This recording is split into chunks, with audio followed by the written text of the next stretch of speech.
Hola, ¿cómo les va? Bueno, espero que hayan estudiado mucho de unidades de medida y bueno, ahora nos encontramos en este segundo encuentro en donde vamos a tratar el tema de potencial de membrana, transmisión del impulso nervioso e integración neuroendocrina.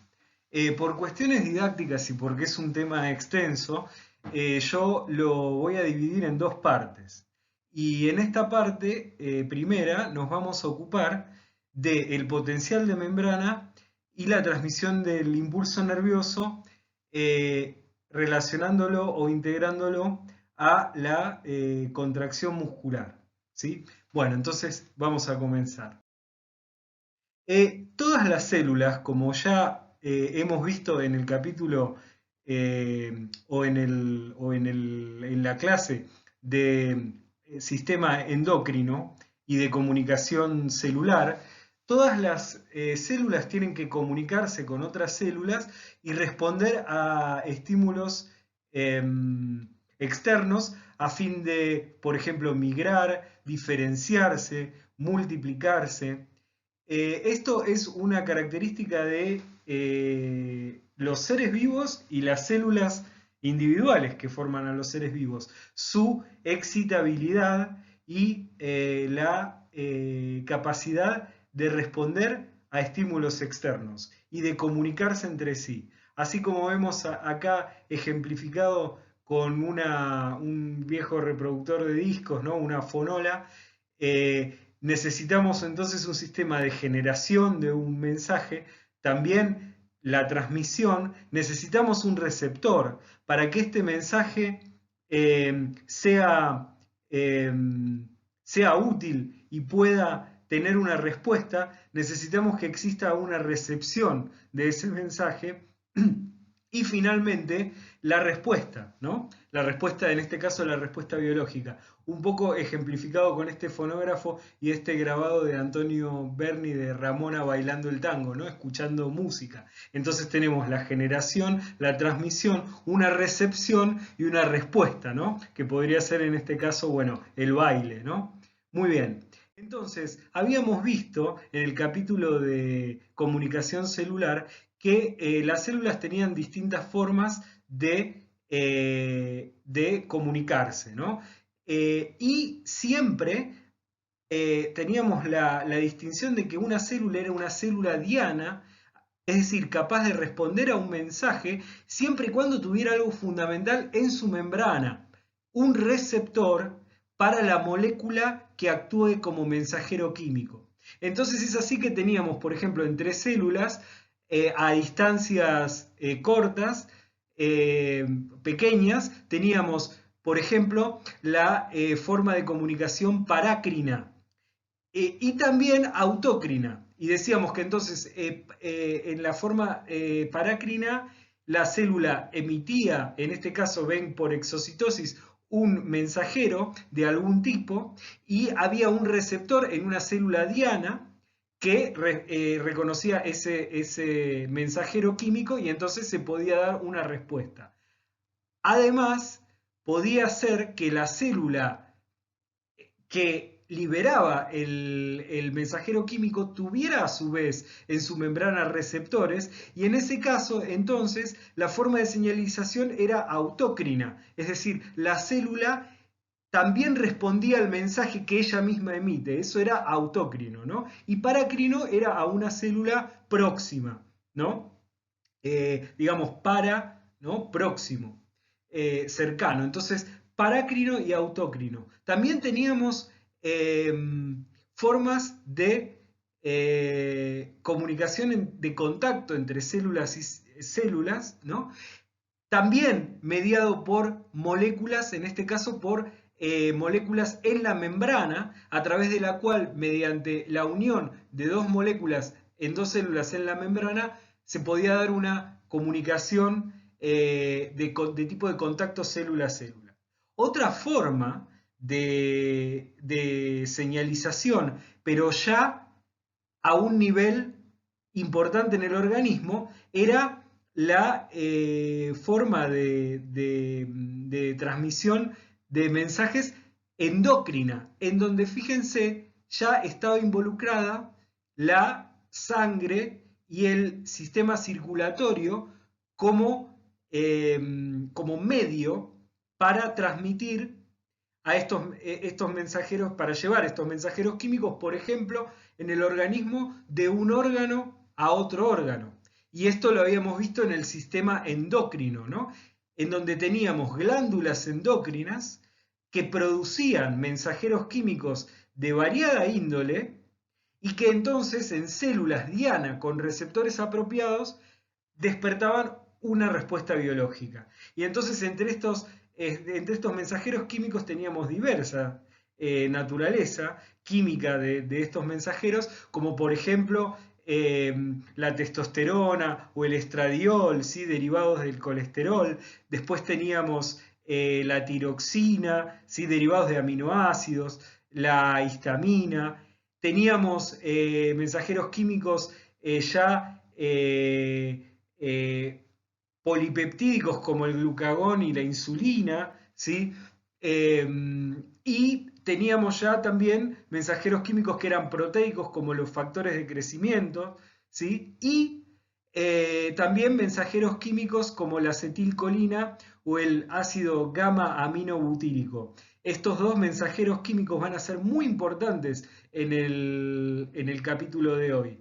Pero bueno, también pequeñas moléculas que actúan como mensajeros químicos, ¿no? Y por último, una forma muy importante de contacto célula a célula que habíamos mencionado en el capítulo de comunicación celular era la sinapsis. Bueno, en este capítulo la sinapsis, en este tema, la sinapsis va a ser central, ¿no? Va a ser estelar.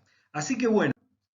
¿A qué nos vamos a dedicar entonces en este capítulo? Vamos a empezar a estudiar un sistema integrado y ultra rápido de transmisión de la información, ¿no? Es el sistema nervioso. Como vimos anteriormente, el sistema endocrino ya regulaba el metabolismo del organismo a través de estos mensajeros químicos u hormonas. Recordemos que el término hormonas viene del griego horman, que significa nuevamente poner en movimiento, excitar, ¿sí? Esa es una característica, habíamos dicho, de todas las células y de todos los organismos, la capacidad de ser excitados y responder a estímulos que vamos a ver pueden ser tanto externos o internos y responder, dar una respuesta biológica. Entonces, por eso hormonas de poner en movimiento, excitar. Ahora, además del sistema endocrino, hay otra vía para regular las funciones del organismo y responder en forma rápida a estímulos externos o internos, y es el sistema nervioso. Pero como vamos a ver en la segunda parte de este tema, el sistema nervioso dialoga o está en comunicación con el sistema endocrino. Por eso se lo llama sistema neuroendocrino. Entonces está en íntima relación con el sistema endocrino.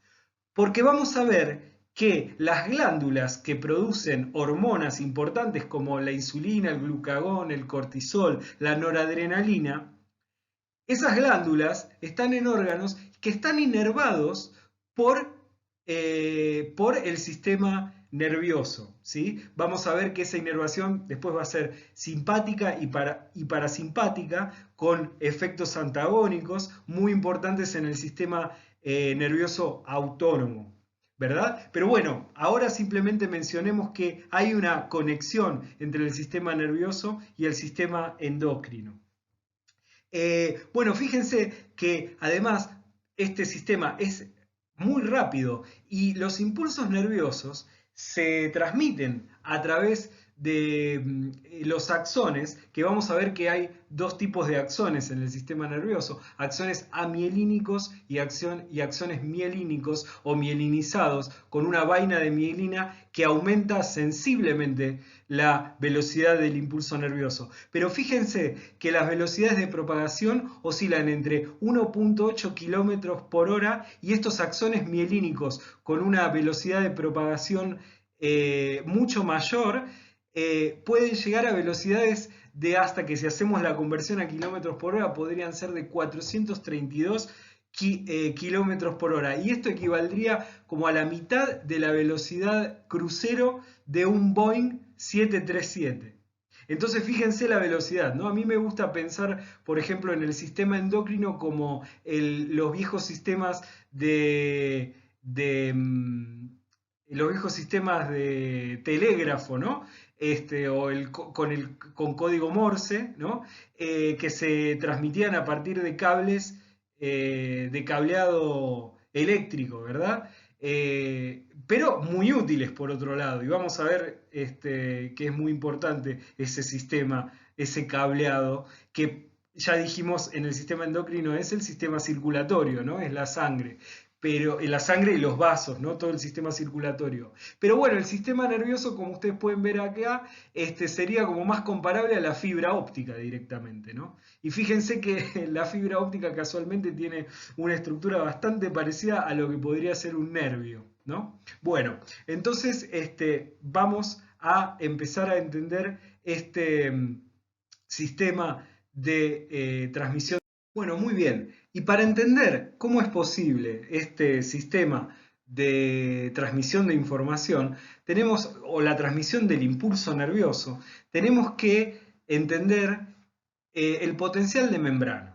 ¿Y qué es el potencial de membrana? Bueno, el potencial de membrana es una diferencia de potencial eléctrico que todas las células poseen en su membrana, es decir, todas las células tienen su membrana polarizada, y este diferencia de potencial eléctrico, oscila entre los menos 90 y menos 50 milivolts. Recuerden, volt, unidad derivada de potencial eléctrico, ¿sí? Recordamos, capítulo de unidades. Entonces, bueno, oscila entre menos 90 y menos 50 milivolts, es un potencial negativo. ¿Y por qué va a estar dado este potencial o cómo se genera? Bueno, este potencial o potencial de reposo, porque es el potencial basal que todas las células tienen, ¿no? De menos 90 a menos 50 milivolts, va a estar dado primero por concentraciones distintas de iones sodio, potasio y cloruro. Recordemos entonces iones sodio y potasio cargados positivamente y el contraión que funciona como contraión en el medio extracelular de sodio,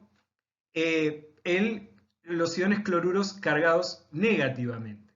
Pero fíjense, hay una diferencia de concentración entre los iones potasio y sodio en el interior celular y en el medio extracelular, de modo tal que la concentración de potasio intracelular es muchísimo mayor, como ustedes ven, que en el medio extracelular. Y al revés, la concentración de sodio cargado positivamente es muchísimo mayor en el medio extracelular que en el medio intracelular. Además, la concentración de iones cloruro es mucho mayor en el medio extracelular respecto del medio intracelular. Entonces, esta distribución desigual de estos iones a ambos lados de la bicapa lipídica son uno de los factores que contribuyen a este potencial de membrana. Entonces, concentraciones de iones potasio, sodio cargados positivamente y cloruro cargado negativamente a ambos lados de la bicapa lipídica es distinta. La concentración de potasio es mucho mayor en el interior celular y la de sodio mucho mayor en el exterior o el medio extracelular. Habíamos visto también en la clase de lípidos que los glicerofosfolípidos, que eran lípidos importantísimos porque formaban parte de las membranas biológicas y de la bicapa lipídica, habíamos visto que estos glicerofosfolípidos estaban distribuidos a su vez en forma asimétrica en cada hemicapa de la bicapa lipídica. Recordemos que llamamos hemicapa a solamente una hilera de glicerofosfolípidos, ¿no? Recordemos que la membrana plasmática es una bicapa lipídica, por lo tanto, cada capa de esa bicapa puede llamarse hemicapa. Bien, entonces la distribución en las hemicapas de los glicerofosfolípidos era asimétrica. En particular, lo que nos interesa fundamentalmente es que la fosfatidilcerina y el fosfatidilinositol están situados mirando, con sus cabezas polares, mirando hacia el interior celular, es decir, en la hemicapa interna de la bicapa lipídica. Mientras que la fosfatidilcolina y la fosfatidiletoanolamina están con sus cabezas polares apuntando hacia la matriz extracelular o hacia el medio extracelular, es decir, están ubicados en la hemicapa externa de la bicapa lipídica. Ahora, si recordamos, la fosfatidilcerina y el fosfatidilinositol eran glicerofosfolípidos que tenían carga neta, y esa carga neta era negativa, ¿verdad? Mientras que la fosfatidilcolina y la fosfatidiletoanolamina presentaban una carga neutra. Entonces esto como otro componente del potencial de membrana. Entonces recordemos que teníamos fosfatidilcerina y fosfatidilinositol cargados negativamente en la hemicapa interna. Muy bien, otro componente fundamental que contribuye al potencial de membrana son las proteínas intracelulares que a pH fisiológico están cargadas negativamente. Entonces, que funcionan de alguna manera como el contraión para los iones potasio que se encuentran en una altísima concentración en el medio intracelular. Bien, entonces todos estos factores hacen que toda célula tenga un potencial de membrana negativo que oscila entre los menos 90 y los menos 50 milivolts, y a este potencial lo llamamos potencial de reposo. ¿Sí? Es importante decir que esta diferencia de potencial es simplemente un fenómeno local que ocurre en las proximidades de la membrana plasmática, pero que a nivel fisiológico y el organismo, los compartimentos del organismo son eléctricamente neutros. Ahora bien, este potencial está dado entonces, habíamos dicho, por diferencias de concentraciones de iones sodio y potasio, pero en realidad, sumados a ambos lados, dan la misma cantidad de cargas netas, con lo cual, en suma, los compartimentos del organismo son eléctricamente neutros. Existe lo que se llama electroneutralidad, pero sin embargo, el potencial de membrana localmente existe y existe este potencial de reposo negativo, ¿verdad? Muy bien. Ahora, ustedes a esta altura se deberían preguntar, dado que existen canales en la membrana que permiten el paso de iones a favor de su gradiente de concentración, ¿por qué es que puede existir una concentración muy alta de potasio en el interior de la célula y muy baja en el exterior y viceversa para el sodio? Si la lógica indica que deberían migrar a favor de sus gradientes de concentración y entonces equilibrar las concentraciones a ambos lados de la bicapa lipídica. Bueno, esto no ocurre porque la diferencia de concentraciones entre los iones sodio y potasio a ambos lados de la membrana lipídica es mantenida activamente, recordemos activamente, con gasto de ATP por la bomba sodio-potasio ATPasa. ¿Y qué hace esta bomba fundamental para la posibilidad de la vida, para la vida del organismo? Fundamental. ¿Qué hace esta bomba? Con gasto de ATP, esta bomba, por eso es ATPasa, bombea, valga la redundancia, envía 3 iones sodio al medio extracelular e importa hacia el medio intracelular al mismo tiempo 2 iones potasio. Los dos tipos de iones cargados positivamente. Pero entonces envía 3 iones sodio al medio extracelular, con lo cual hace que la concentración de sodio intracelular sea muy baja y importa del medio extracelular hacia el interior de la célula 2 iones potasio, haciendo que entonces en el interior de la célula la concentración de potasio sea alta y baja en el medio extracelular. Y todo esto gastando con hidrólisis de una molécula de ATP, que es lo que ven representado en esta filmina, ¿verdad? Fíjense que es tan fundamental la actividad de la bomba sodio-potasio para mantener este gradiente de concentración entre el sodio y el potasio intra y extracelular, que 2/3 del ATP producido se gastan en mantener estos gradientes de concentración que están claramente fuera del equilibrio, con una concentración extremadamente alta de potasio dentro de la célula y bajísima en el exterior, y viceversa para el sodio. Una altísima concentración de sodio en el exterior celular y una baja concentración de sodio en el interior de la célula. Todo esto con una inversión energética que el organismo está haciendo y que está llevando a cabo a través de la hidrólisis de ATP necesaria para el funcionamiento de la bomba sodio-potasio ATPasa. Entonces, elemento crucial para la mantención del potencial de reposo, del potencial de membrana. Muy bien, entonces, repasando, este potencial de reposo es una diferencia de potencial debido a cargas a ambos lados de la membrana. En reposo, menos 70 aproximadamente, y en las neuronas, menos 70 milivolts.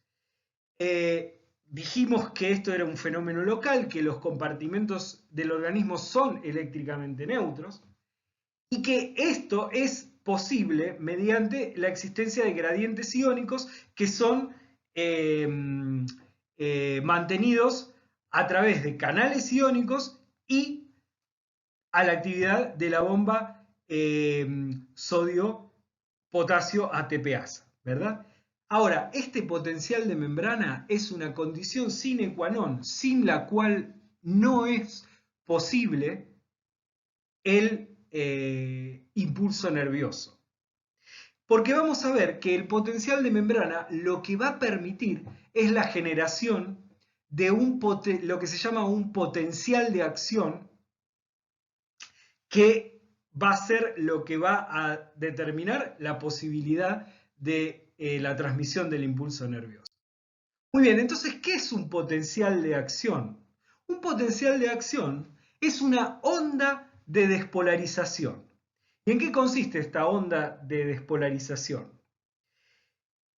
Vamos a seguir este gráfico que tenemos en la filmina y vamos a observar que este gráfico, esta curva, puede ser dividida en distintas etapas, ¿no? Vamos a ver entonces qué sucede en la etapa 1 o viniendo como de la etapa 5, que sería la continuación como de la finalización de este potencial de acción, que es un ciclo, ¿no? Que se va a ir repitiendo, ahora vamos a ver, a lo largo de la membrana. Por eso el potencial de acción es una despolarización de la membrana que se transmite a través de ella. Ahora vamos a ver cómo.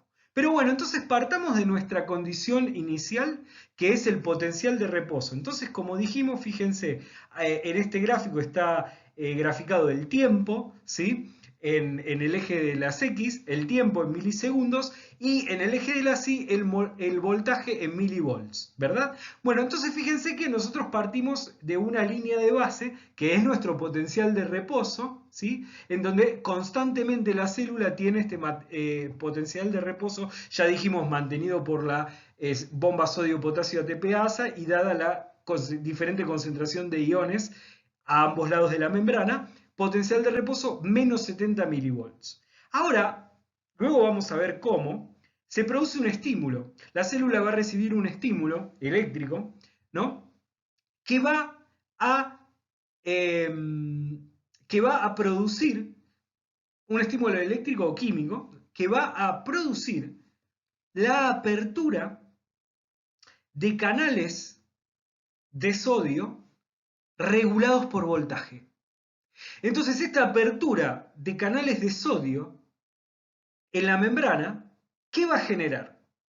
Como nosotros sabemos que la concentración de iones sodio es muchísimo más alta en el exterior celular o el medio extracelular que en el interior, cuando se abran estos canales de sodio, van a permitir que el sodio ingrese a favor de su gradiente de concentración, ingrese a favor de su gradiente de concentración al interior celular.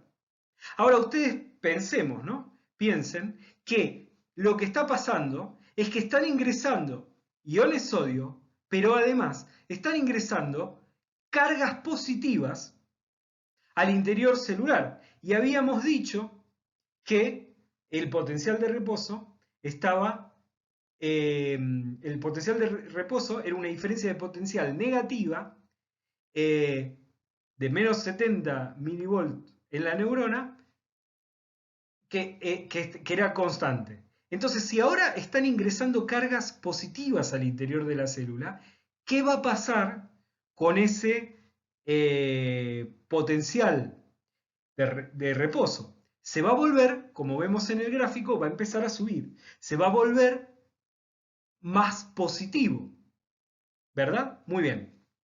Se va a volver más positivo. Va a dejar de ser negativo porque le están ingresando cargas positivas con esta apertura de los canales de sodio regulados por voltaje. Y todo esto a favor del gradiente de concentración. Pero recordemos que no es gratis, porque está mantenido por la bomba sodio-potasio ATPasa, con gasto de ATP. Entonces, pero ingresan a favor del gradiente. Entonces el potencial se vuelve menos negativo o más positivo, como quieran verlo. Entonces ahí aumenta, fíjense, están aumentando el voltaje. ¿Sí? Muy bien, ahora, ¿hasta dónde? Vamos a ver que para que se inicie un potencial de acción se va a necesitar superar un umbral, que en este caso es la línea, ¿no? De menos 55 milivolts. Entonces, si logramos superar este umbral de potencial, entonces a partir de ese momento ya no hay vuelta atrás. Se comenzó un potencial de acción que se va a propagar a través de la membrana.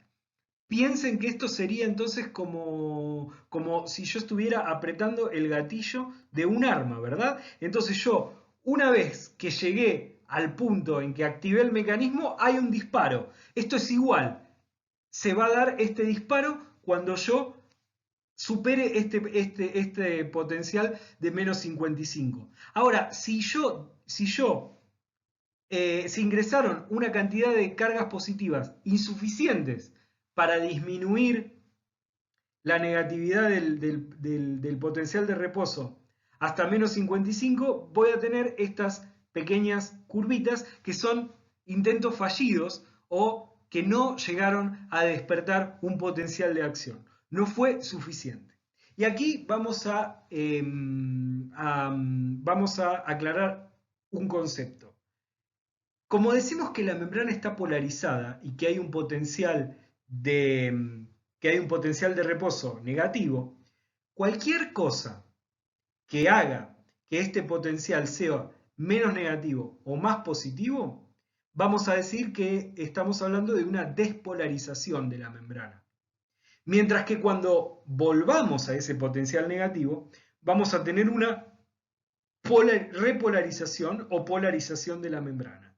Y si nos pasamos, que va a suceder, vamos a ver, a valores más negativos de ese potencial de reposo, vamos a tener una hiperpolarización. Entonces, repasemos, polarización. La membrana está polarizada. Cualquier cosa que vuelva el potencial de membrana más positiva o menos negativa va a ser una despolarización. Y cualquier cosa que lo vuelva más negativo aún que su potencial de reposo va a ser una hiperpolarización. Entonces, bueno, estamos en la etapa 2, hemos superado nuestro umbral, iniciamos un potencial de acción porque ingresaron iones sodio a favor de su gradiente de concentración cuando se abrieron canales de sodio regulados por voltaje. ¿Qué va a pasar a continuación? Fíjense, hemos llegado a el potencial de acción y hemos vuelto tan positivo el potencial ahora de membrana hasta un valor de más 40. Ahora estamos en más 40, en un valor positivo, ¿sí?, de voltaje en milivolts. Entonces estamos en más 40. Ese potencial, fíjense, va a activar la apertura de canales, va a activar la apertura de canales, pero ¿de quién? De canales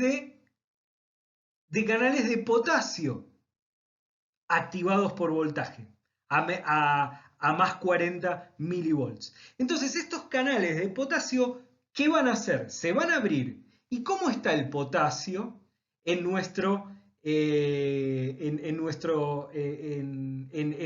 el medio intracelular respecto del extracelular? Bueno, entonces el potasio va a estar mucho más concentrado en el interior celular. Cuando se abran estos canales a favor de gradiente, lo que va a suceder es que los iones positivos van a salir al exterior celular.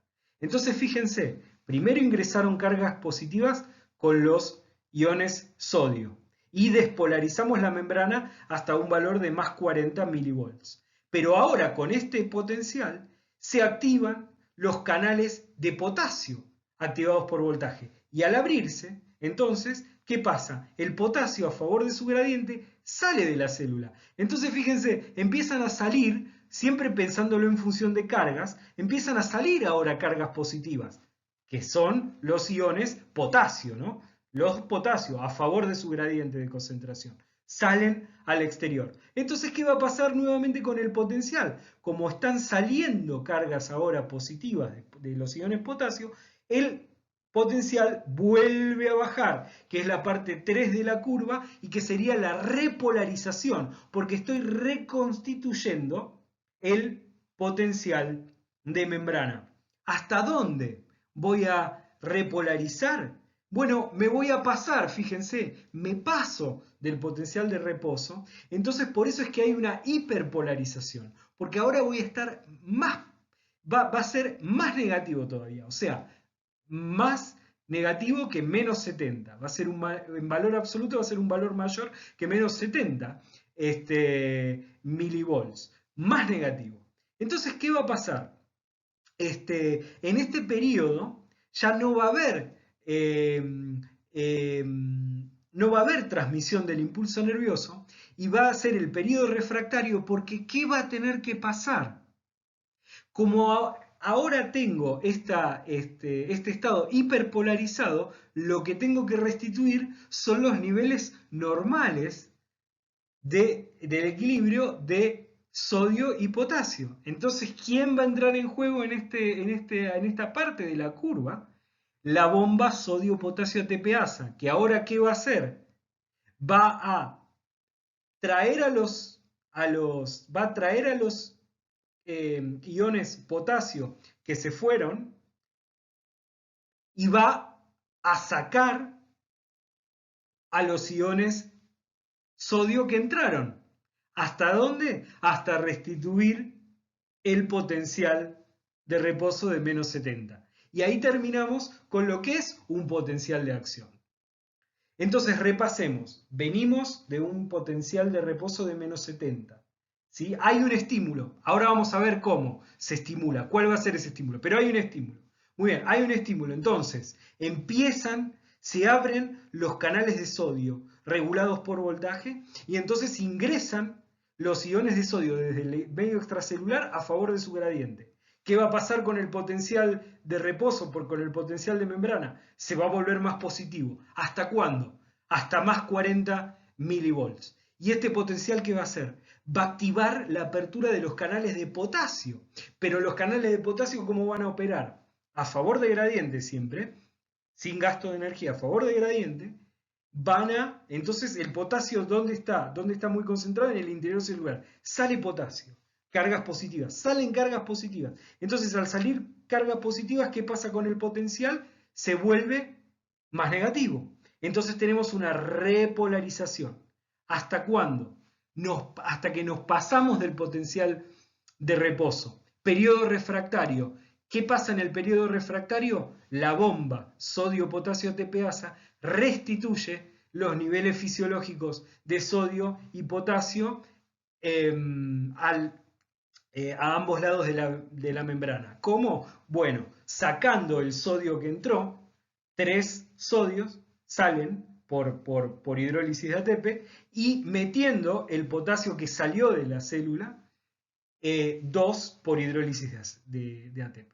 ¿Sí? Todo esto es el potencial de acción. Y que entonces el potencial de acción es una onda de despolarización que viaja a través de la membrana plasmática. Entonces vamos a volver a mostrarlo en esta figura integradora que tienen en el manual. Entonces, estado 1, la membrana plasmática ya sabemos está polarizada en su potencial de reposo de menos 70 milivolts. El estado 2, se abren los canales de sodio regulados por voltaje, entonces ingresa la célula a favor de su gradiente de concentración y la membrana se despolariza. Recordemos que todo lo que hace al potencial más positivo o menos negativo es una despolarización. Entonces la membrana se despolariza hasta más 40 milivolts. El estado 3, a ese voltaje, los canales de potasio regulados por voltaje se abren y entonces el potasio sale de la célula a favor de su gradiente de concentración y entonces va a restaurar el potencial, pero se pasa. Entonces hay una hiperpolarización. Ya no es la polarización del potencial de reposo, sino que hay una hiperpolarización. Y el último estado, entonces, ¿cómo restituimos ese potencial de reposo? Con la bomba sodio-potasio ATPasa que va a mandar afuera los iones sodio y traer de vuelta los iones potasio con gasto de ATP. Y durante ese periodo ya no se puede producir un nuevo, hasta que no tengo restituidos los niveles fisiológicos de sodio y potasio, no puedo tener un nuevo potencial de acción. Entonces ese periodo, ¿cómo se llama? Periodo refractario.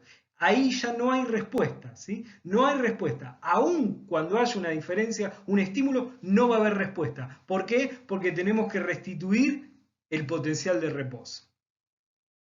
Muy bien.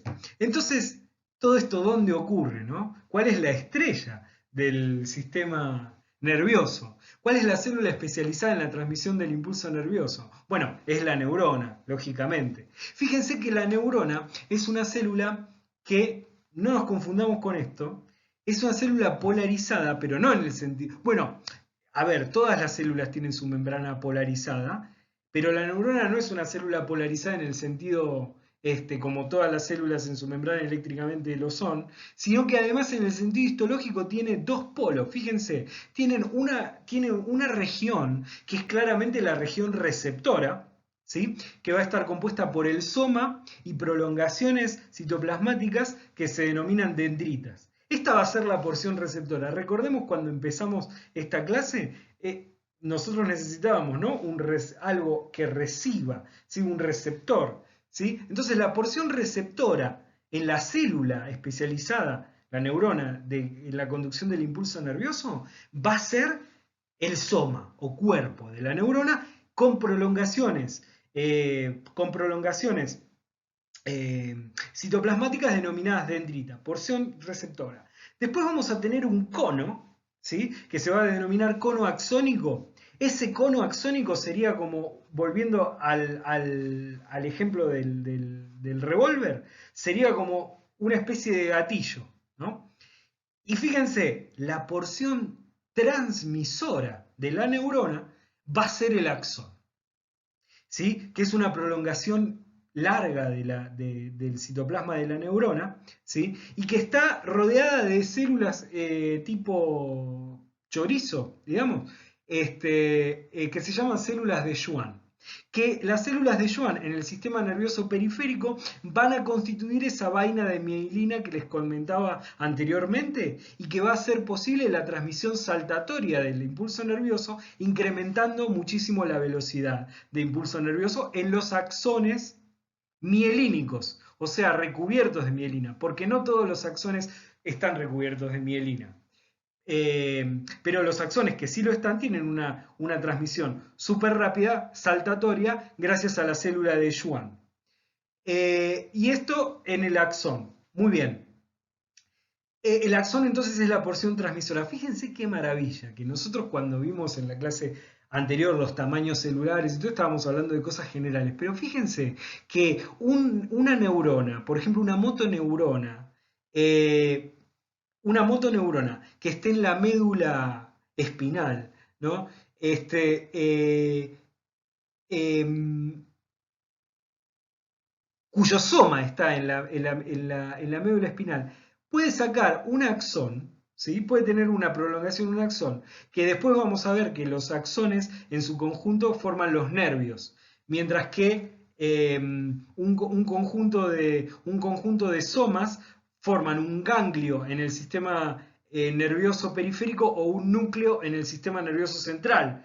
Pero la porción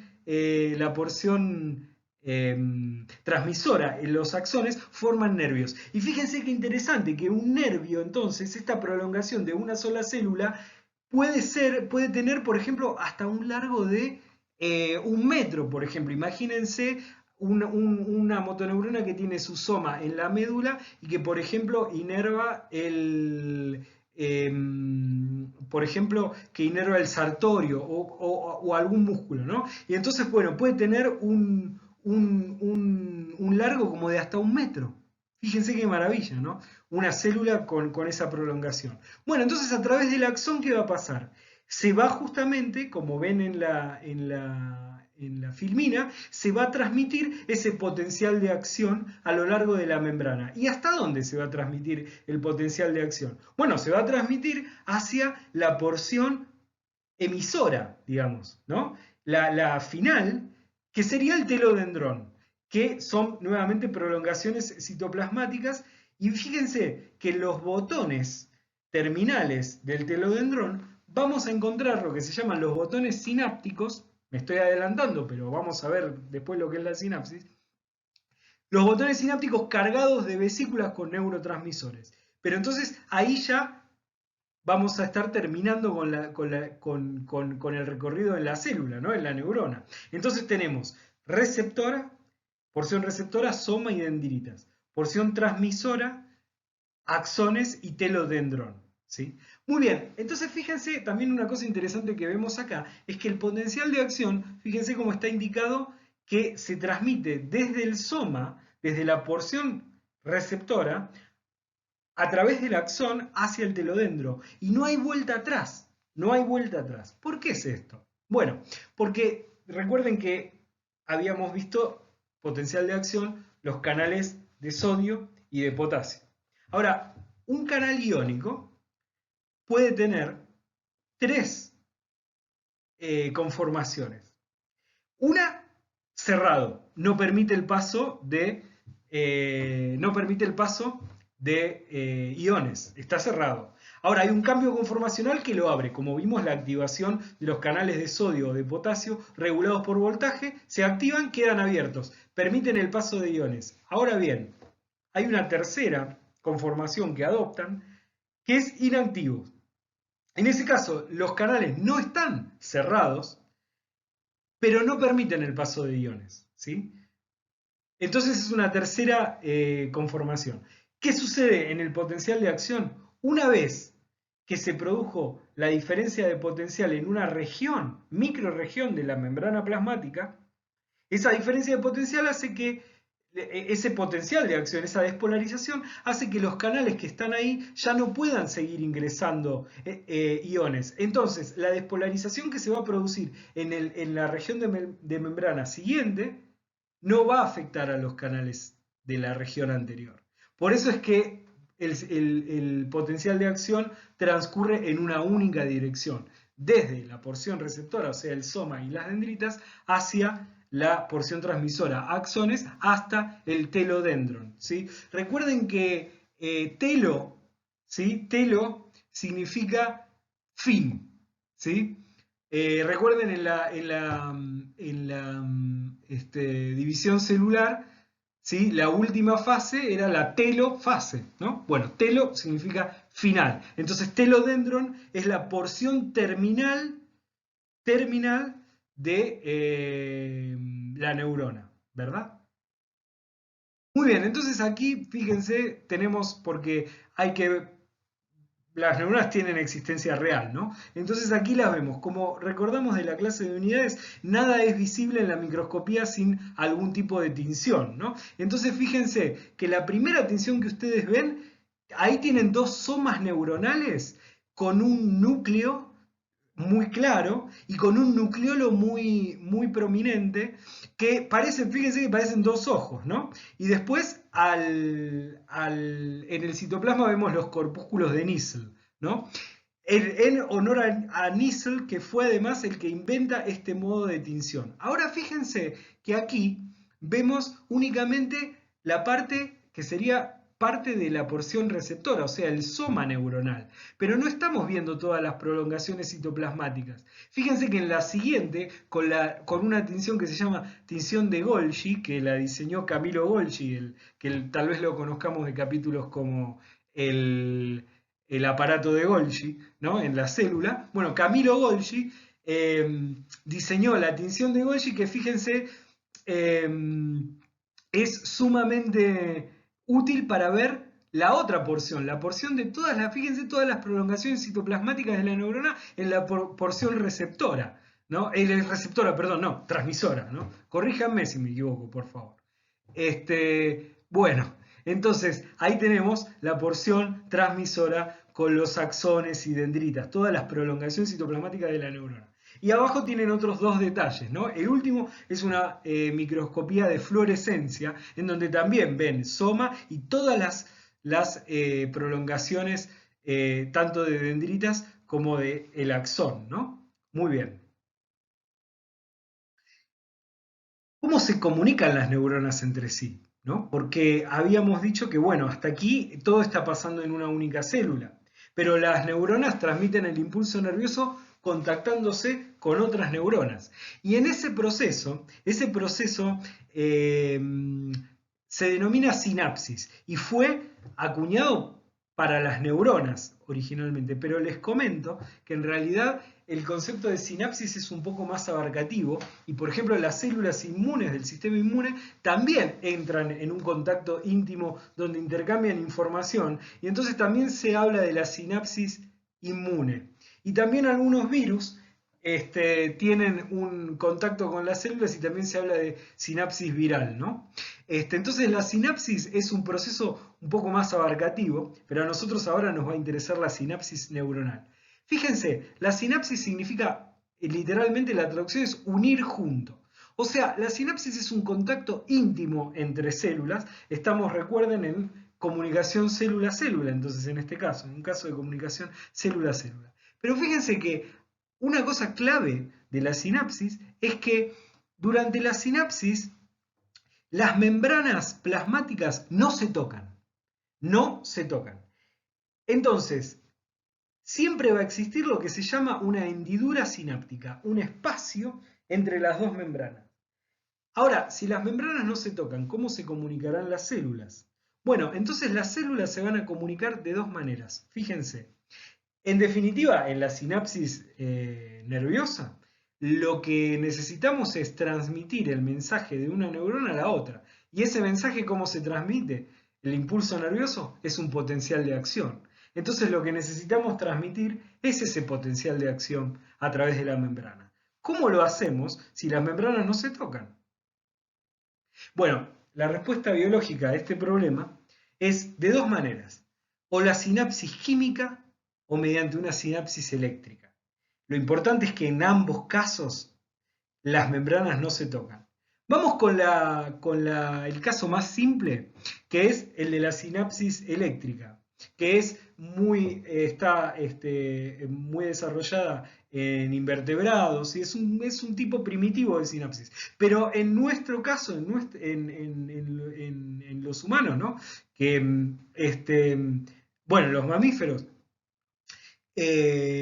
también es muy importante en el músculo cardíaco y la sinapsis eléctrica. Entonces, fíjense, aquí la sinapsis eléctrica es muy simple.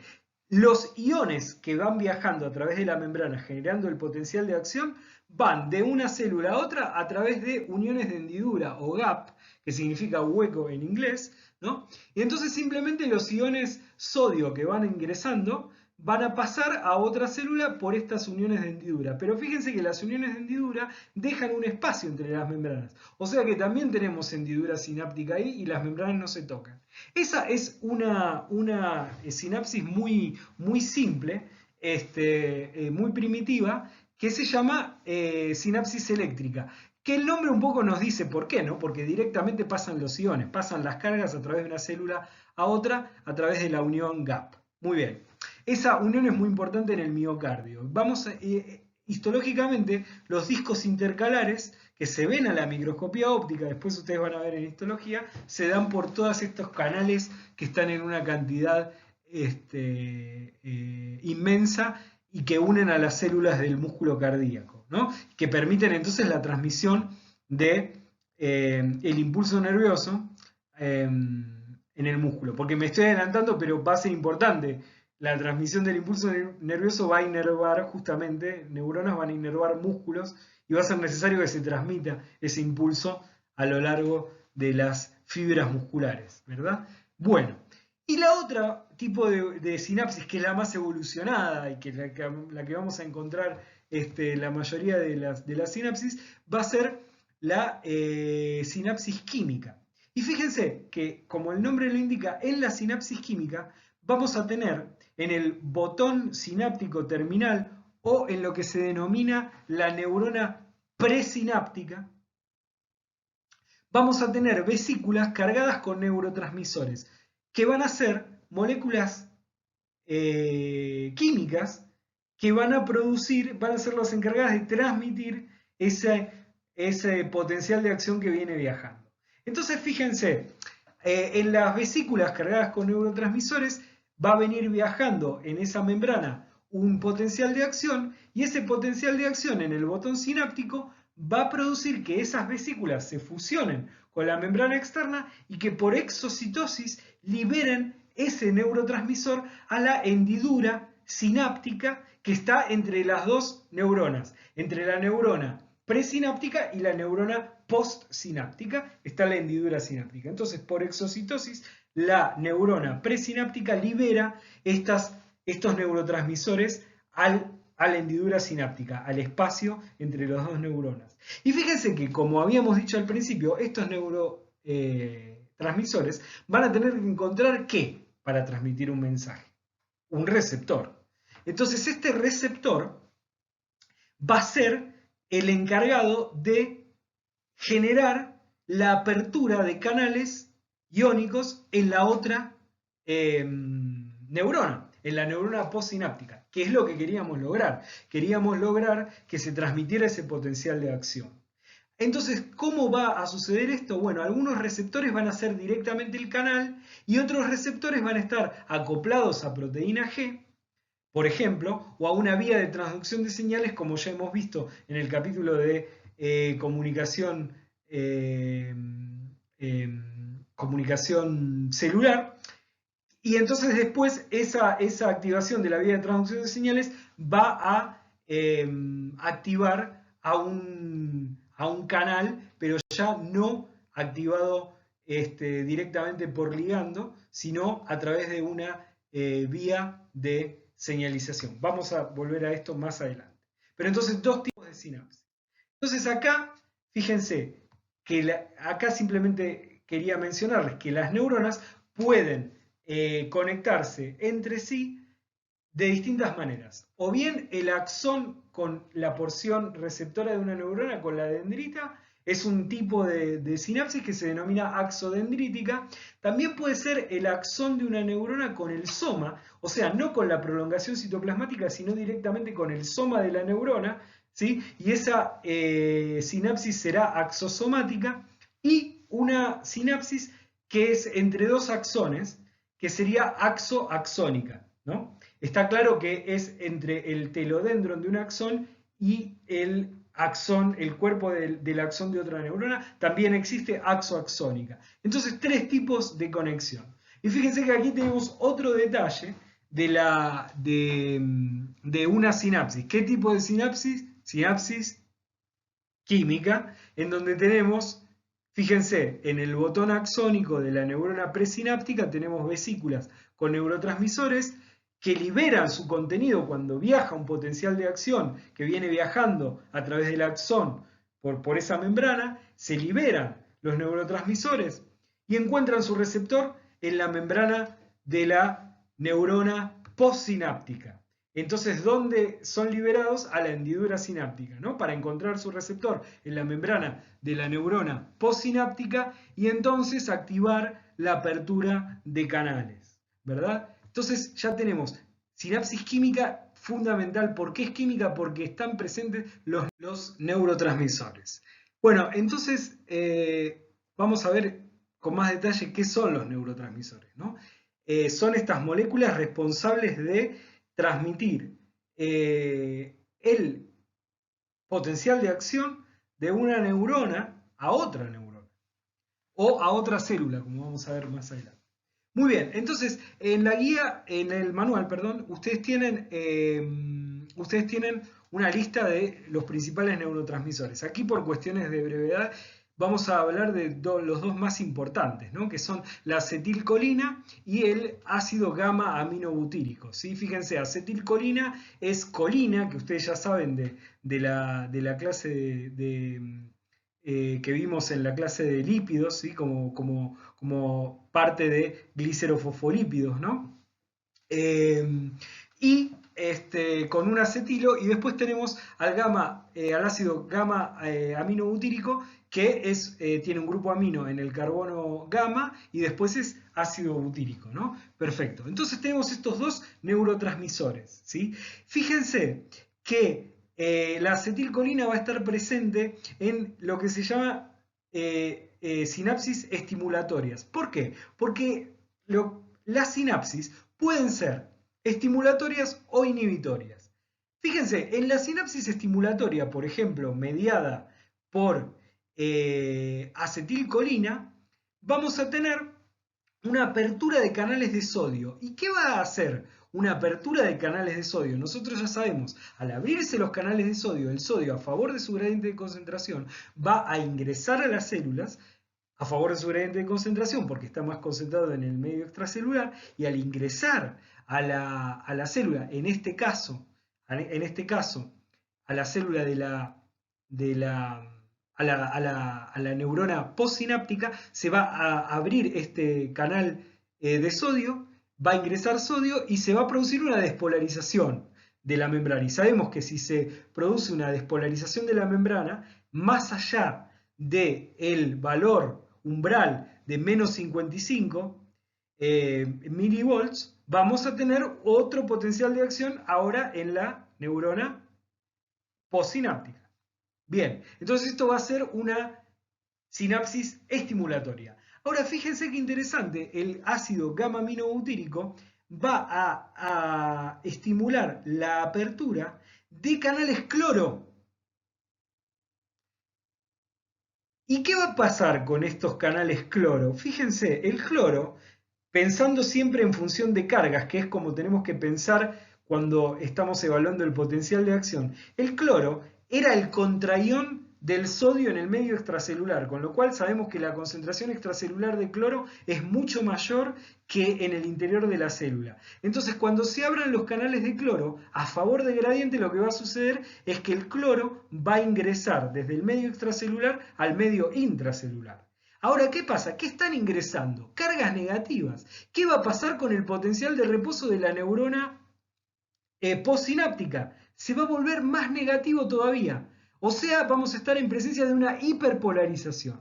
Y al estar hiperpolarizando, bajando aún más el potencial a valores más negativos, vamos a hacer más difícil la despolarización. Fíjense, en vez de tener que superar el gradiente entre menos 70 y la diferencia entre menos 70 y menos 55, ahora supongamos vamos a tener que superar una diferencia entre menos 100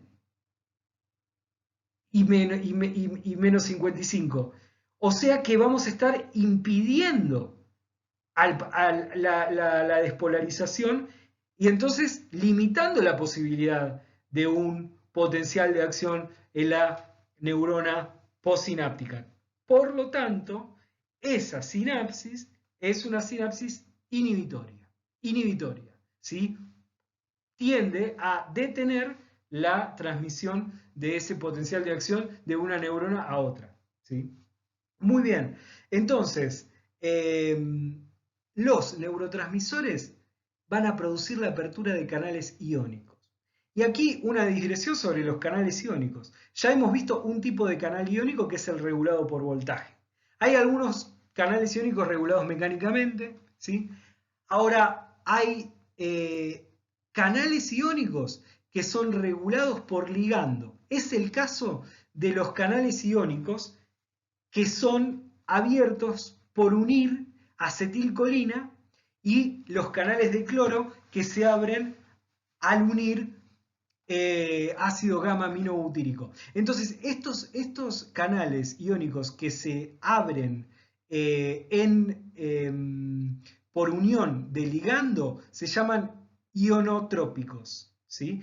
Porque son directamente ellos los que unen ligando y entonces se abren permitiendo el paso de iones. Ahora, hay otros canales que, como les adelanté, el neurotransmisor se une a un receptor asociado a proteína G, por ejemplo, y hay una vía de transducción de señales que finalmente, ¿sí? Mediante un segundo mensajero, activa la apertura de un canal iónico. Esos canales son metabotrópicos. La característica que tienen estos canales metabotrópicos es que tienen una respuesta más lenta. ¿Por qué? Porque hay una vía de transducción de señales en el medio. Mientras que los canales ionotrópicos directamente unen acetilcolina, por ejemplo, o unen ácido gamma aminobutírico y directamente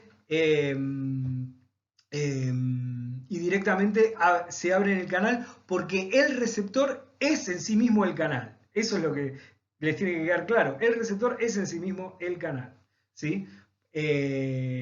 Bueno, son por ejemplo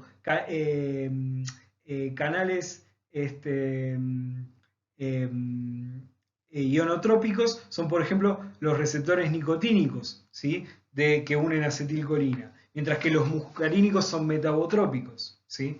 En el caso del ácido gamma aminobutírico, los receptores para ácido gamma los receptores GABA A van a ser ionotrópicos, entonces directamente van a permitir el ingreso de cloro, de iones cloro, ellos mismos, porque son el canal, y hay otros, los gamma B, que ya son metabotrópicos, entonces tienen una respuesta más lenta. Son todos tipos de canales qué tipo de canal iónico y cómo se regula su apertura, ¿no? A través de la unión de neurotransmisores.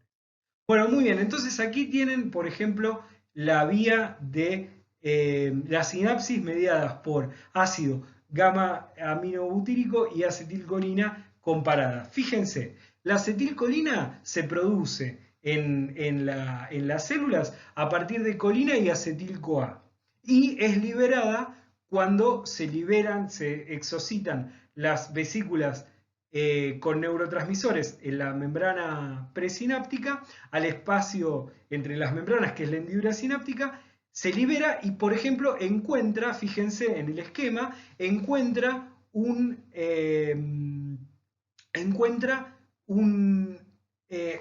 se une a su receptor, que en este caso es ionotrópico, entonces directamente ingresa sodio.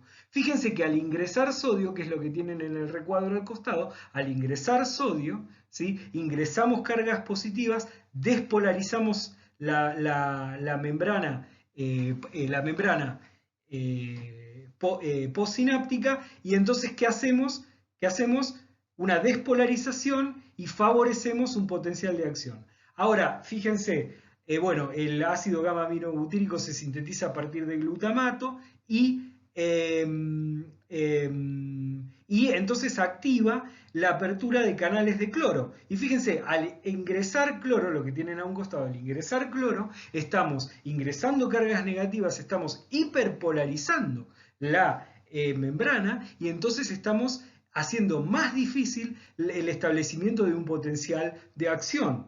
Entonces la sinapsis es inhibitoria. Muy bien, una cosa importante de los receptores es que, por ejemplo, en la hendidura sináptica, en una sinapsis, por ejemplo, mediada por acetilcolina, existe la acetilcolina esterasa que lo que hace, fíjense, el exceso de acetilcolina, la acetilcolina esterasa genera acetato y colina, que es reingresada a la célula para volver a sintetizar el receptor acetilcolina en el interior. Y en el caso del ácido gamma aminobutírico, también hay transportadores que son responsables de la recaptación del neurotransmisor que anda ahí en la hendidura sináptica y que no fue utilizado, ¿no? El exceso se reincorpora ya por canales, ¿sí? A veces también por endocitosis, y ya sea por células neuronas o por células de la glía, ¿no? Como está ahí la célula de la astroglía que también recapta el neurotransmisor en la hendidura sináptica, ¿verdad? Bueno, como mecanismos como para no estar sobreestimulando, ¿no? Y recaptando entonces o resintetizando los neurotransmisores. Ahora, la sinapsis, hasta ahora vimos solo entre neuronas, ¿no? Nos preguntamos. Y la respuesta es no, no solo entre neuronas, y esto es fundamental. O sea, las neuronas interactúan, por ejemplo, además de con glándulas, con órganos, ¿sí? Con otras neuronas, interactúan con el músculo cardíaco, que es el que vemos, que es el que vemos arriba al lado de la neurona, ¿sí? Músculo cardíaco. En el músculo esquelético, ¿sí? Que es el que vemos, si van en el sentido de las agujas del reloj, van a ver los tipos de músculo. Fíjense el músculo esquelético con estriaciones, el músculo cardíaco también, y el músculo liso, ¿sí? Responsable de la musculatura lisa, por ejemplo, presente en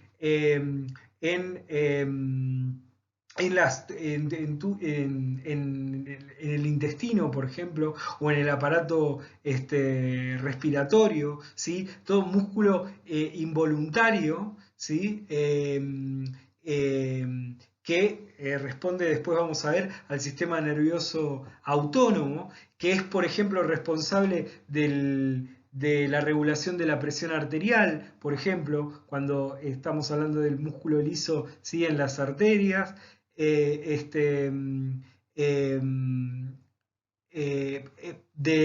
peristaltismo, de la digestión, ¿sí? Todas funciones del sistema nervioso autónomo vegetativa. Fíjense qué importante. Entonces las neuronas van a inervar a estos músculos, ¿sí? También vamos a tener inervación en el músculo esquelético o en el sistema nervioso somático, ¿sí? Y entonces me va a permitir a mí, digamos, la vida de relación, ¿no? Y entonces ejecutar acciones, ¿sí? También, entonces las neuronas van a inervar músculos. Y bueno, fundamentalmente la inervación al músculo cardíaco es fundamental para mantener la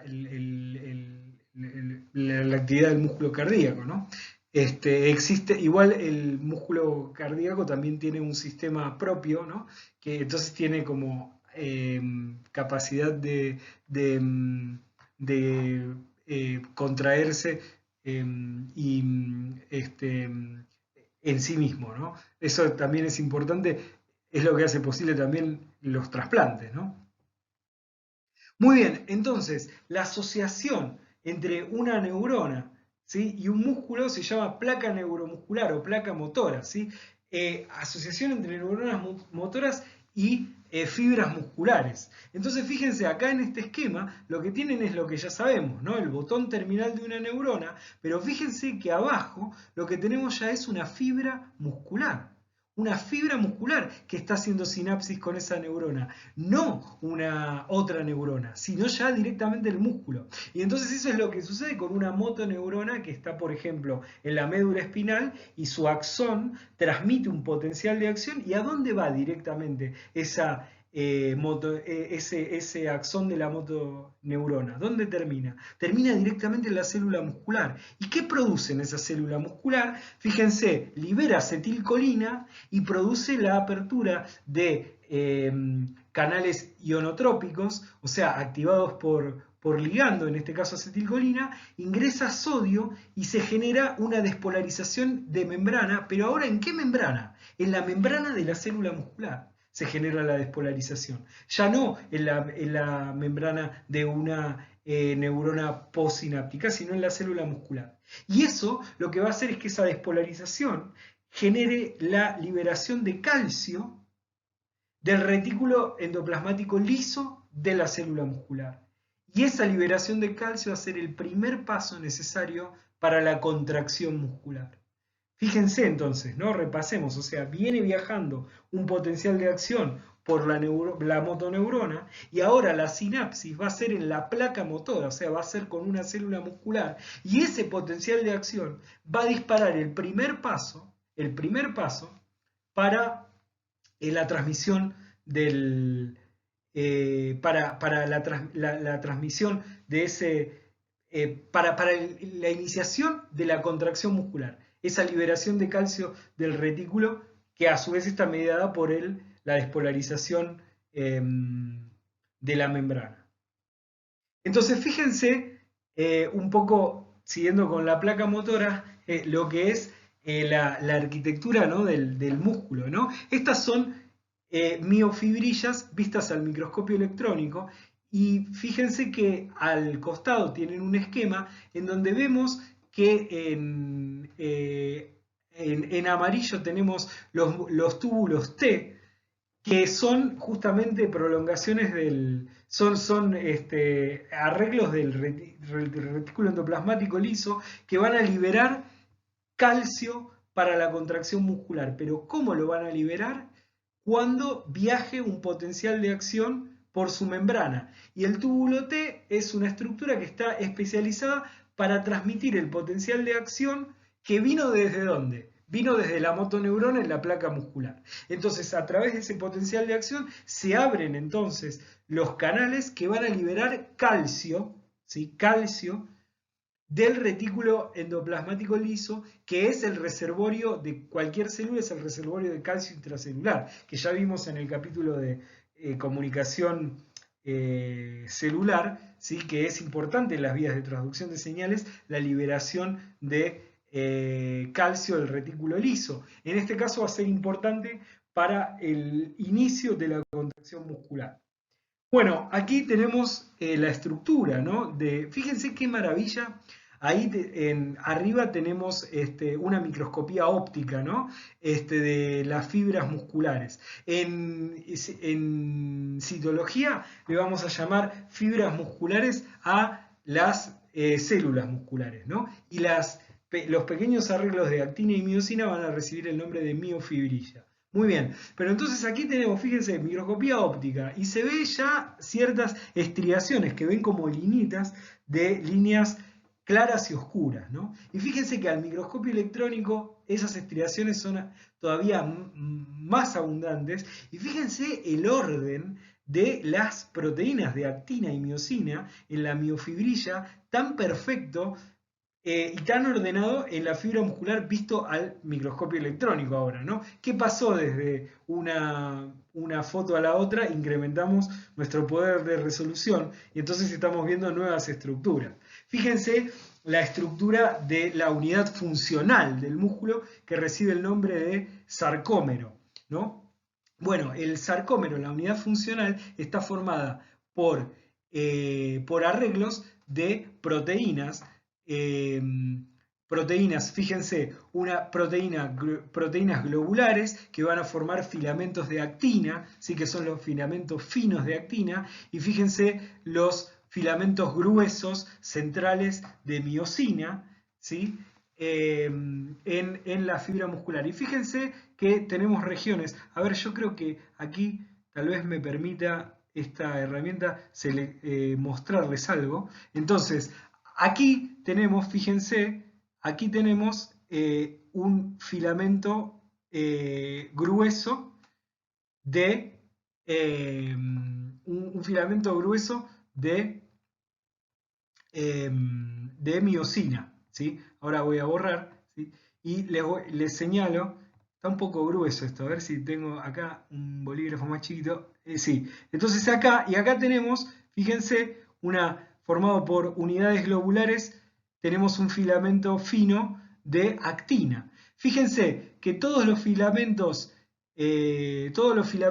finos de actina están unidos por alfa-actinina, ¿sí? Y los filamentos gruesos de actina están unidos por una proteína que se llama miomesina, ¿sí? Que es la que forma la línea M, ¿sí? Ahora vamos a ver las líneas y las bandas. Pero entonces este es el arreglo del sarcómero. Filamentos finos de actina y gruesos de miosina intercalados entre sí, ¿verdad? Muy bien. Entonces, fíjense que esto me genera distintas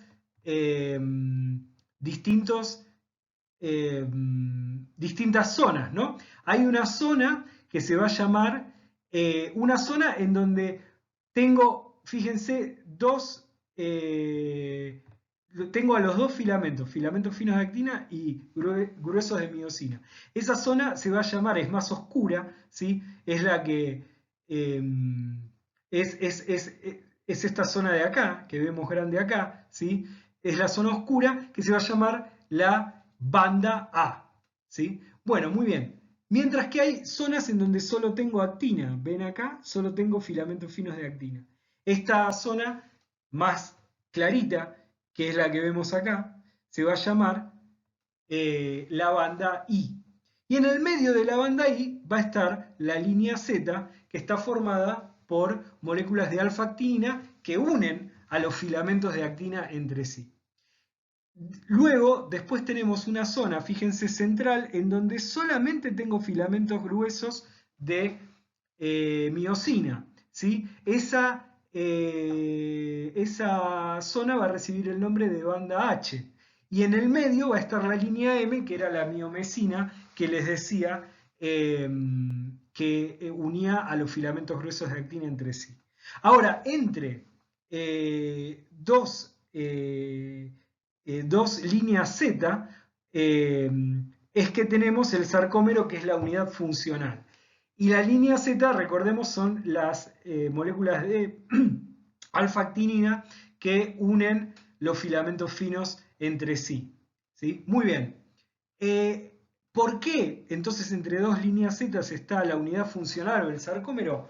Porque los filamentos finos de actina van a deslizarse sobre los filamentos gruesos de miosina impulsados, fíjense, por las cabezas de miosina que van a traccionar y entonces van a hacer que los filamentos finos se acerquen entre sí, cerrándose durante la contracción muscular, ¿sí? Bueno, todo esto, recordemos, va a estar dado por la liberación de calcio del retículo endoplasmático liso del músculo. Recordemos una cosa, no recordemos, digo, el calcio cumple una función cuando es liberado al citosol, ¿sí? Se va a unir a distintas a la troponina C presente intercalada en los filamentos finos de actina. Y la troponina C lo que va a hacer es permitir que una otra troponina, que es otra proteína presente en los filamentos finos de actina, que la troponina I se disocie. Y la troponina I se llama I por inhibitoria. Al disociarse la troponina I porque se unió calcio a la troponina C, fíjense que C es porque une calcio. Todo tiene una explicación lógica, así que traten de no estudiar de memoria, sino de razonar. Entonces, troponina C une calcio. Entonces, la troponina C sufre un cambio conformacional que hace que la troponina I, que es la inhibitoria, se disocie. Al disociarse la troponina I, ya no interactúa con la troponina T, y la troponina T a su vez sufre otro cambio conformacional que libera, deja visible o accesible el sitio de unión de la actina a la cabeza de miosina que tenemos acá. Entonces, el calcio es el primer paso para que la cabeza de miosina ahora puede interactuar con la actina, y es el primer paso para la contracción muscular. ¿Por qué es importante esto? Porque aún en presencia de ATP, la contracción muscular consume ATP, aún en presencia de ATP, si no hay calcio, la cabeza de miosina no puede interactuar con la actina, de tal modo que aunque haya ATP, no va a haber contracción muscular. Esto sería un poco, imagínense, como el seguro de un arma. Volvemos al ejemplo del revólver, perdónenme. Si yo tengo el seguro puesto de un arma, por más que yo intente gatillar, no va a salir el disparo, porque tiene el seguro. Bueno, el seguro va a ser, si quieren, la troponina C cuando no une calcio. Y cuando desactivo, saco el seguro, cuando viene calcio, se une a la troponina C se disocia de la troponina I, la troponina C cambia conformacionalmente, hace que la troponina I se disocie, y entonces ahora la troponina T se corre y permite que la cabeza de miosina se una a la actina y comience ahora sí el ciclo de contracción muscular, que aquí vemos esquematizado en 4 pasos. Fíjense, la cabeza de miosina va a unir ATP, y ese ATP se va a disociar en ADP y fósforo inorgánico, pero se van a quedar unidos a la cabeza de miosina. Entonces, en ese momento, la cabeza de miosina se va a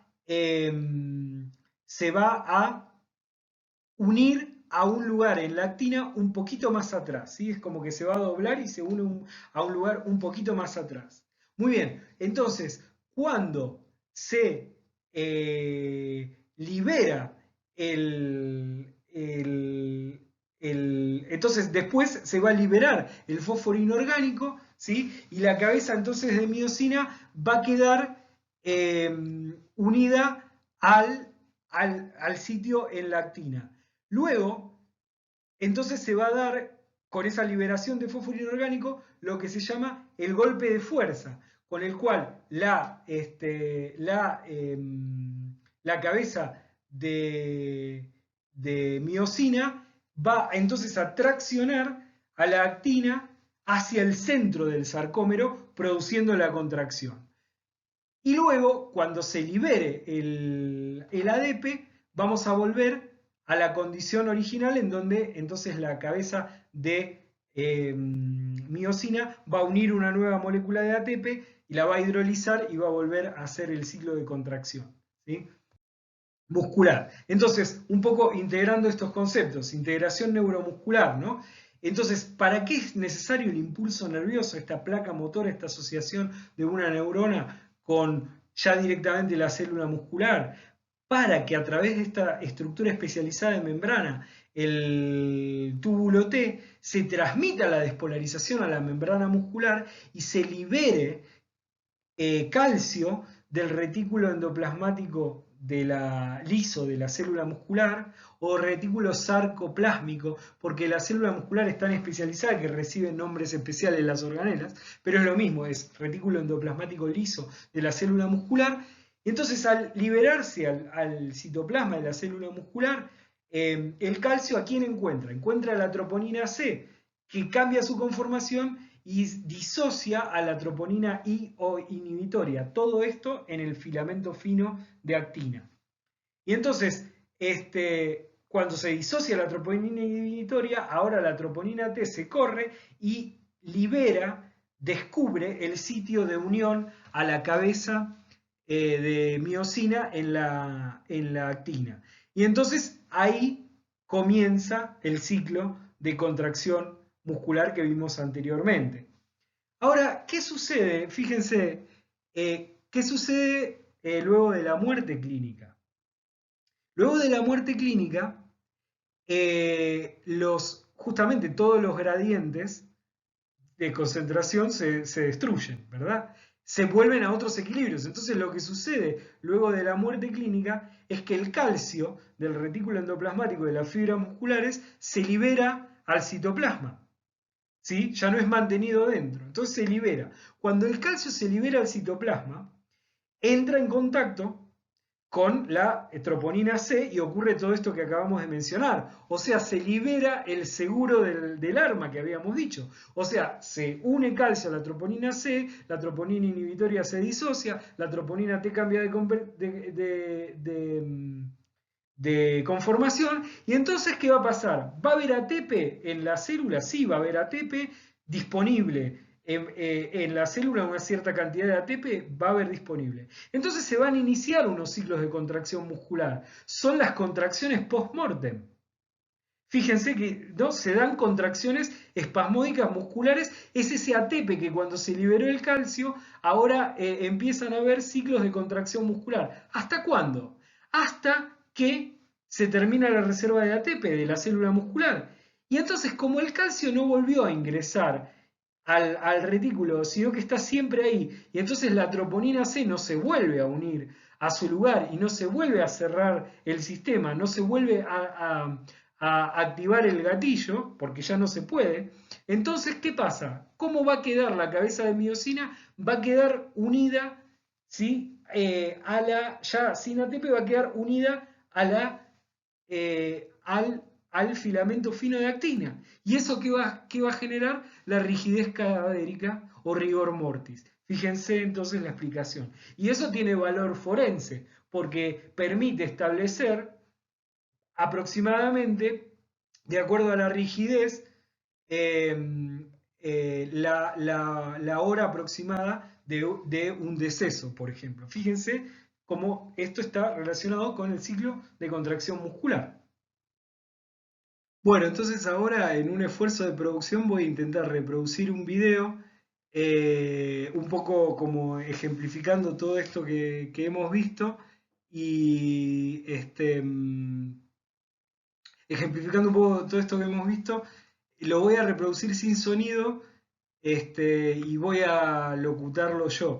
En realidad el audio original está en inglés, pero bueno, vamos a ver este video. Muy bien. Entonces acá vamos a ver el potencial de acción en neuronas, ¿no? Fíjense, ahí tenemos a la neurona, tenemos porción receptora, soma, dendritas, tenemos el axón, porción transmisora y finalmente el telodendrón, ¿sí? Con las terminales axónicas, ¿no? Bueno, entonces ahí vamos ahí tenemos, fíjense el gráfico de potencial de acción viajando, ¿sí? En forma secuencial en una única dirección a través del axón. Y ahí tenemos la despolarización, fíjense, la despolarización de la membrana en el axón, ¿no? Bueno, entonces acá ya empezamos un poco a ver cómo es el estado de potencial de reposo. Fíjense, tenemos muchísimos iones potasio en el interior celular y tenemos muchísimos iones sodio en el exterior celular, y eso nos da un potencial de membrana negativo de menos 70 milivolts, ¿no? Entonces tenemos un potencial negativo en el interior celular y un potencial positivo en el exterior. Eso nos da este potencial de reposo, ¿no? Negativo de menos 70 milivoltios. Ahí empiezan, fíjense, ahí está lo que hacía la TPasa, ¿no? Que estaba mantenido eliminando, mandando sodio afuera, potasio adentro. Muy bien, entonces fíjense, ahí hay un canal, fíjense, ionotrópico se activó por ligando, ingresó sodio. Esto podría haber sido acetilcolina, ¿estamos de acuerdo? O sea, es el neurotransmisor que abrió directamente un canal ionotrópico activado por ligando, entró sodio. Entonces, ¿qué pasó? Despolarizamos la membrana. Ahora, ¿qué pasa? Si tenemos suficiente despolarización como para llegar a un potencial de acción, ahí fíjense, en el cono axónico ya se va a liberar el potencial de acción. Sería como esto que les decía del gatillo, ¿no? Que fíjense, trigger, ¿no? Como gatillo, trigger zone, ¿no? Entonces el cono axónico sería como el gatillo de la neurona. Entonces se superó el valor umbral, entonces empieza un potencial de acción. O sea, llegamos a suficiente como menos 55 y entonces fíjense, empieza el potencial, empieza a entrar ahora canales de sodio activados por voltaje, ¿no? Ingresa sodio. Entonces, ¿qué pasa cuando ingresa sodio? Veníamos con el potencial de reposo de menos 70 y ahora estamos en el umbral, pero supongamos que superamos el umbral, ¿no? O sea que la apertura de los canales de sodio regulados por voltaje, que es lo que vemos acá, la apertura de los canales de sodio, va un poco lento esto, ¿no? Pero para nuestro, o por ello voy muy rápido. Pero bueno, entonces ahí vemos, bueno, se abren, ingresan, ¿no? Los iones sodio y vamos despolarizando. Fíjense, vamos haciendo menos negativo el potencial de reposo, ¿no? Más positivo. Entonces vamos subiendo. Vamos despolarizando la membrana. El potencial de reposo, ¿sí? Muy bien. Entonces ahora fíjense que llegamos a más 40, ahora lo tenemos invertido. Tenemos positivo el potencial, ¿sí? Ya no es el potencial de reposo negativo, es positivo. ¿Sí? Entonces ahora ¿qué pasa? Tenemos que restaurar ese potencial. Entonces, ¿qué pasa ahora? Se activan los canales de potasio regulados por voltaje y a favor de su gradiente de concentración sale potasio al exterior celular y al salir potasio entonces volvemos a bajar el potencial y a volverlo negativo. Pero recordemos que sale más potasio del que... y entonces nos pasamos del potencial de reposo. Entonces hay todo un periodo en donde ahí está trabajando la bomba sodio-potasio ATPasa. ¿Para qué? Para sacar el sodio y meter otra vez el potasio y volver al potencial de reposo. ¿Qué pasaba durante ese periodo? Era el famoso periodo refractario. Fíjense que ahí nos dice refractory period. O sea, periodo refractario donde no hay posibilidad de un potencial de acción porque se está restaurando el potencial de reposo. ¿Sí? Entonces, fíjense, ahí tenemos, ahí nos indica, fíjense, ahí se abrieron pero quedaron inactivados. Eso es lo que nos está mostrando en ese momento, ¿no? Que teníamos tres formas, ¿no? Abierto, cerrado o inactivo. Ahí están inactivos porque ya se abrieron. Y lo mismo le pasa a los canales eh, de potasio. Esa es otra de las cosas que contribuye al periodo refractario, que quedan inactivados, ¿no? Bueno, y entonces acá nos muestra, ¿ven? Un potencial local, ¿no? Una despolarización local. Ahí se abre el de al lado y se produce una despolarización local. Pero fíjense que el que está inmediatamente anterior no le pasa nada porque está inactivo. ¿Sí? Tiene esa tercera... No está cerrado, pero está inactivo. Entonces por eso va en una sola dirección. No puede volver hacia atrás. ¿Se entiende esto? O sea, no va hacia atrás por esta inactivación, ¿no? De los canales. Bueno, ahí tienen entonces el esquemita del potencial de acción viajando a través de la membrana del axón. Y ahí está el archivo del lugar en donde lo saqué y todo. Bueno, y ahí terminó el video.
Acá les mostraba otro, en donde fíjense que esto nos adelanta un poco la segunda parte, en donde vamos a ver arco reflejo, ¿no? Pero fíjense, ahí la nenita se quema, hay una neurona sensitiva que transmite una señal y entonces automáticamente y en forma refleja saca la mano, porque hay una contracción muscular, ¿no? Y hay una placa motora o neuromuscular ahí en el medio, ¿sí? Que está funcionando. Entonces, fíjense, ahí está la neurona sensitiva, que es una neurona pseudomonopolar, lo vamos a ver en la segunda parte. Sí va a haber una interneurona y acá va a estar la famosa motoneurona, que transmite el impulso nervioso a través de su axón, llega a la placa motora o neuromuscular y produce la contracción, como vimos en esta clase con la liberación de calcio y el ciclo de contracción muscular, ¿sí? Pero acá en este video lo que se centra un poco es en el potencial de acción. Y fíjense, acá ven detalladamente la bomba sodio, que no se veía en el anterior con detalle, la bomba sodio-potasio ATPasa. Fíjense cómo con hidrólisis de ATP está sacando permanentemente los iones sodio del interior celular y está metiendo iones potasio desde el exterior celular al interior celular, generando entonces esta diferencia de concentraciones, que es lo que hace lo que genera el potencial de reposo, ¿verdad? O sea, fundamental para la transmisión del impulso nervioso, ¿sí? Entonces ahí tenemos, y ahí ya tenemos un canal de sodio que se abre y entonces ingresa sodio y todo esto está restituido por la bomba sodio-potasio ATPase. Entonces ahí tenemos las dendritas, el soma celular de la neurona, tenemos el cono axónico y entonces fíjense, esa neurona está recibiendo suficientes estímulos como para disparar un potencial de acción, ¿sí? Ahora, esa neurona puede estar recibiendo estímulos inhibitorios y estimulatorios al mismo tiempo. El que gana será en cuanto a la cantidad de estímulos, ¿sí? Muy bien, entonces ahí fíjense, entra sodio, se abren los canales de sodio, entonces despolarizamos, ahí está la bomba sodio-potasio ATPasa siempre trabajando, ¿no? Pero ahí ya estamos con la membrana despolarizada y ahí fíjense, a más 40 se abrieron otra vez los iones de potasio, sale potasio, entonces vuelvo a valores negativos de potencial porque salen cargas positivas, entonces se vuelve más negativo, pero nos pasamos y entonces estamos en el periodo refractario y ahí está la bomba sodio-potasio ATPasa restaurando el balance. Y ahí estamos viendo cómo se abren los canales de sodio y potasio a través del axón, transmitiendo el potencial de acción. Y acá vemos, fíjense la sinapsis, ese potencial de acción vino viajando, ¿sí? Y entonces ahí tenemos las vesículas cargadas de neurotransmisores, la hendidura sináptica, fíjense que no hay contacto entre membranas, y entonces ahí están los neurotransmisores que cuando viene viajando el potencial de acción en la neurona presináptica, se exocitan, las vesículas se fusionan, se excocita el neurotransmisor, y fíjense, ahí el neurotransmisor, que puede ser acetilcolina, por ejemplo, es acetilcolina, ¿no? Entonces ahí va y se une al canal ionotrópico que se abre, ingresan iones sodio, y entonces ahí ¿qué van a hacer? Los iones sodio ahora ya en la otra neurona, la postsináptica, van a seguir transmitiendo el potencial de acción, o sea, la despolarización, ¿sí? Si son suficientes para lograr el valor umbral, ¿no? Entonces se dispara el potencial de acción, ¿sí? Entonces ahí ya tenemos incluida la sinapsis, ¿no? Y ahí tenemos todo el proceso, digamos que todas las sinapsis que son necesarias para que la nena saque la mano del fuego y no se queme. Bueno, y entonces con esto estaríamos terminando la primera parte de potencial de membrana y transmisión del impulso nervioso. En la segunda parte vamos a ver el sistema nervioso e integración neuroendocrina. Bueno, los saludo. Hasta luego.